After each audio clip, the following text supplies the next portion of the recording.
कर्नाटकमध्ये पत्नीचा खून करून मुंबईच्या दिशेने पळून जाणाऱ्या राकेश राजेंद्र खेडेकर याला शिरवळ पोलिसांनी वाहनासह ताब्यात घेतलंय। राकेश खेडेकर यांनी ही विषारी औषध पिऊन आत्महत्येचा केला प्रयत्न। पाहूया सविस्तर बातमी।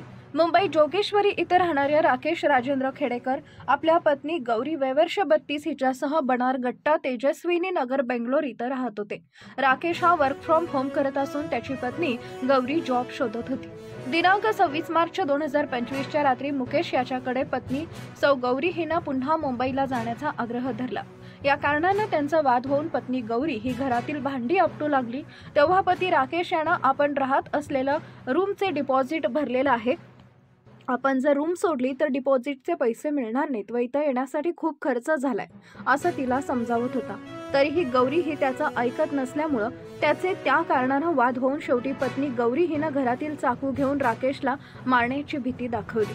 त्याचा राग राकेशला आल्याने राकेशने तिच्या हातातील चाकू घेऊन पत्नी गौरीच्या मानेवर, गळ्यावर, पाठीवर चाकूने वार केले। गौरी जखमी अवस्थेत घराच्या लॉबीमध्ये निपचित पडली। त्यानंतर राकेशला ती मयत झाल्याची खात्री झाली। यानंतर राकेशने घरातील मोठी बॅग रिकामी करून त्यामध्ये गौरीचे शव ठेवून बॅगेची चेन लावली व ती बॅग राकेशने घराच्या बाथरूम मध्ये बाहेर नेऊन ठेवली। त्यानंतर दिनांक 27 मार्च 2025 रोजीच्या रात्री 12 वाजताच्या दरम्यान राकेश त्याचे साहित्य सोबत घेऊन त्याच्या मालकीची होंडा सिटी कार घेऊन जोगेश्वरी मुंबईला जायला निघाला। पत्नीचा खून केल्यामुळे राकेशला टेन्शन आलं होतं। त्यानं कोल्हापूर नजीक कागल इथे एका मेडिकल दुकानामधून हार्पिक, सनी, फिनाईल व झुरळ मारण्याचं औषध घेतलं आणि कोल्हापूर कराड इथं प्रवास करत असताना राकेशनं त्याचे बेंगलोर येथील इमारतीमधील खालच्या मजल्यावर राहणारे इस्माला फोन करून त्यानं पत्नीच्या खुनाबाबत व बॅगेत तिला ठेवल्याची माहिती दिली। त्यानंतर पुढे खंडाळा नजीक शिरवळ येथील निप्रो कंपनीजवळ राकेश कार घेऊन आला। खुनाचं टेन्शन आल्यानं त्यानं कीटकनाशक व औषध एकत्र करून पिलं।